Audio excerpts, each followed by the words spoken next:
In the field of medicine, the Quran says in Surah An-Nahl, chapter number 16, verse number 69, from the belly of the bee, we give you a drink of varying colors in which there is healing for humankind. We did not know previously that the honey is obtained from the belly of the bee. We came to know hardly 300 years back that the honey we have is from the belly of the bee. And today science tells us that the honey is rich in vitamin K and fructose, and it even has mild antiseptic properties. No wonder the Russian soldiers in World War II, they used honey to cover up the wounds. And when the honey was put, the healing was done with leaving very little scar tissue. And germs and bacteria could not grow in the wound because of the density of honey. And if a person is suffering from the allergy of a particular plant, if honey produced from that plant is given to him, he starts developing resistance to that allergy. In the field of physiology, there's one particular verse which talks about the blood circulation and the production of milk. It was 600 years after the Quran was revealed that Ibn Nafis first described the blood circulation. And 400 years after Ibn Nafis, William Harvey made it common to the world. 1,000 years after the Quran was revealed and 400 years after Ibn Nafis spoke about the blood circulation, William Harvey made it famous to the Western world. In our textbook, we read about William Harvey, we don't read the name Ibn Nafis. Ibn Nafis was the first person who described the blood circulation. Just in a nutshell, the food that we eat, it enters the stomach. From the stomach, it goes to the intestine.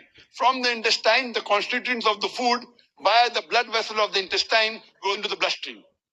And it reaches almost all the different organs of the body, many a time via the complex way of the liver. It also reaches the mammary glands, which is responsible for the production of milk.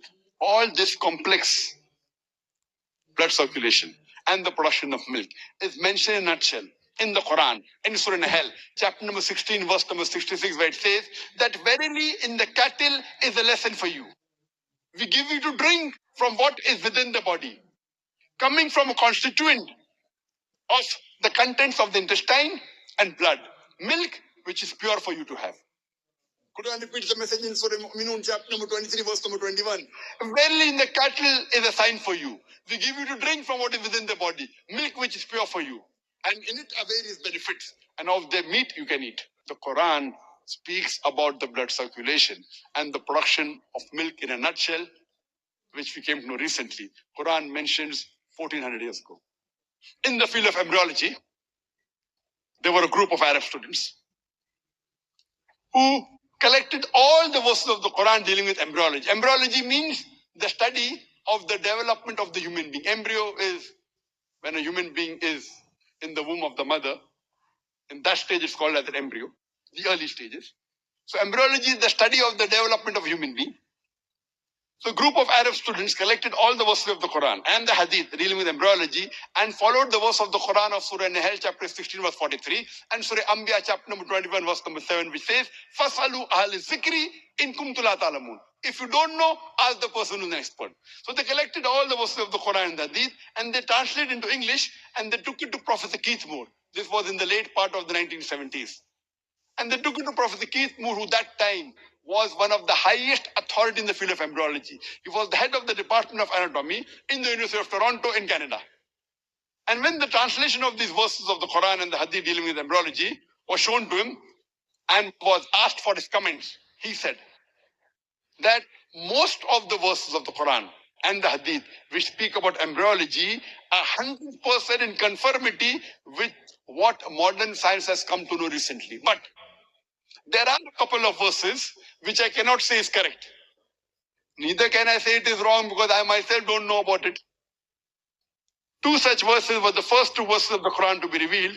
That is from Surah Iqra or Surah Alaq, chapter 96, verse number 1 to 2, which says, "Iqra, bismi rabbikal ladzi khalaq, khalaqal insana min alaq." Read, recite in the name of the Lord, who has created human beings from something which clings, a leech-like substance. So Professor Keith Moore said, I do not know whether the embryo looks like a leech or not. So he went in his laboratory and under a very powerful microscope, observed the early stage of an embryo and compared it with a photograph of a leech. And he was astonished at the striking resemblance. Later on, when more than 80 questions were asked him about embryology, he said, I would not be able to answer more than 50% if you would have asked me these 30 years back. Because embryology is a new branch of medicine developed recently. This he said in the late 1970s.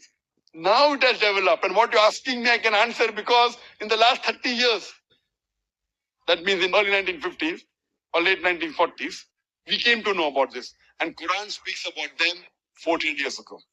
And Professor Keith Moore said, I have no objection in agreeing that this Quran is the word of Almighty God and Prophet Muhammad is the messenger of God. Quran says in Surah Tariq, chapter number 86, verse number 5 to 7, does not man think from what is created? He is created from a drop emitted from a space between the backbone and the ribs.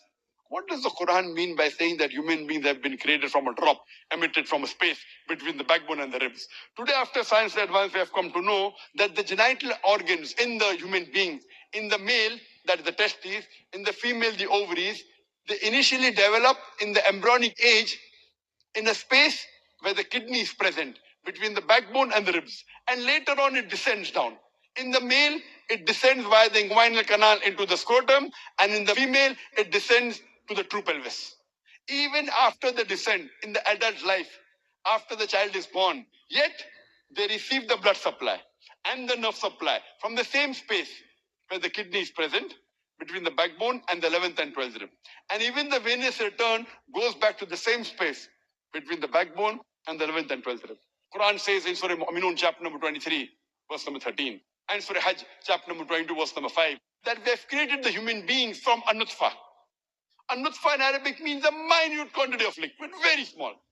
Today, science tells us out of the 300 million sperms emitted in a normal ejaculation in a male, only one sperm is sufficient for fertilizing the ovum, which the Quran refers to as nutfa. Quran says in Surah Sajda, chapter number 32, verse number 8, we have created the human beings from solala. Solala in Arabic means the best part of the whole. The one sperm out of the 300 million sperms which fertilizes the ovum, the Quran refers to as solala, the best part of the whole. The Quran says in Surah Insan, chapter number 79, verse number 2, we have created the human being from nutfatin amshaj, a minute quantity of mingle fluid. Besides the spermatic fluid, there is a requirement of seminal fluid and other fluids which is responsible for the birth of the child. The Quran says in Surah Az-Zumar, chapter number 39, verse number 6, that we have created the human beings in the womb of the mother in stages, one after the other, in 3 veils of darkness. When Professor Keith Moore was shown this verse of the Quran, he said that these 3 veils of darkness mentioned in the Quran refers to the anterior abdominal wall, it refers to the uterine wall and the amniochorionic membrane. Imagine what science came to know recently. Quran mentioned 1400 years ago. We have created the human beings in the womb of the mother in stages, one after the other, in 3 veils of darkness. In the field of genetics, today science tells us that the human beings have got 23 pairs of chromosomes. And the 23rd pair of chromosome is responsible for the sex of the child. If it's XX, it's a female. If it's XY, then it's a male. And today science tells us it is the male sperm which deciphers the sex of the child. If the X of the male takes part in fertilization, then a female is born. If the Y of the male sperm takes part in fertilization, then a male is born. So it is the male fluid, the sperm, which determines the sex of the child. And this is exactly what the Quran says 14 years ago. It's mentioned for Najm, chapter number 54, verse number 45, 46. It says, we have created the human beings from a minute quantity of liquid gushing forth from a male and then gave it sexes, male and female. The Arabic word is sumna, gushing forth from a male. The Quran says in Surah Qiyamah, chapter number 75, verse number 37 to 39, that we have created the human being from a minute quantity of sperm. Nutfatan min man yumna.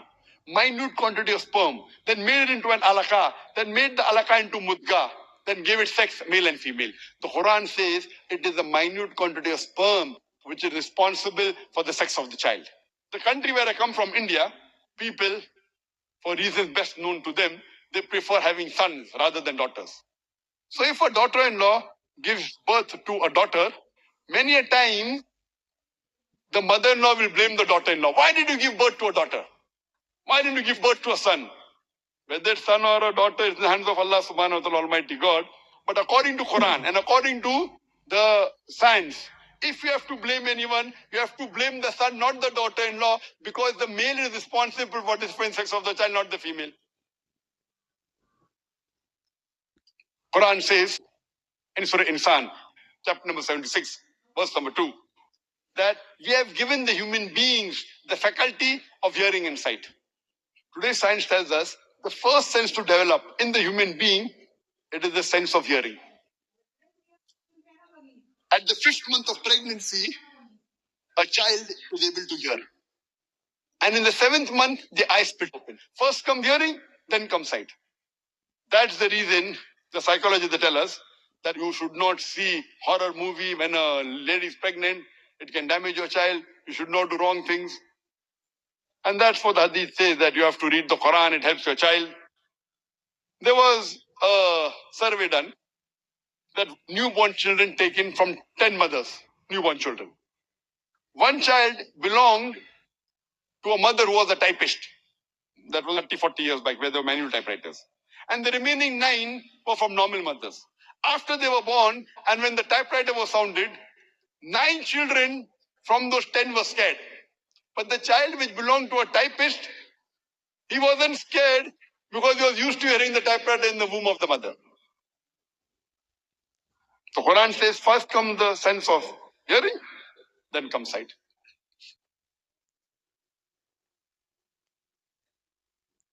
So hello guys, welcome back to all of you. I hope you have enjoyed this video till the last minute.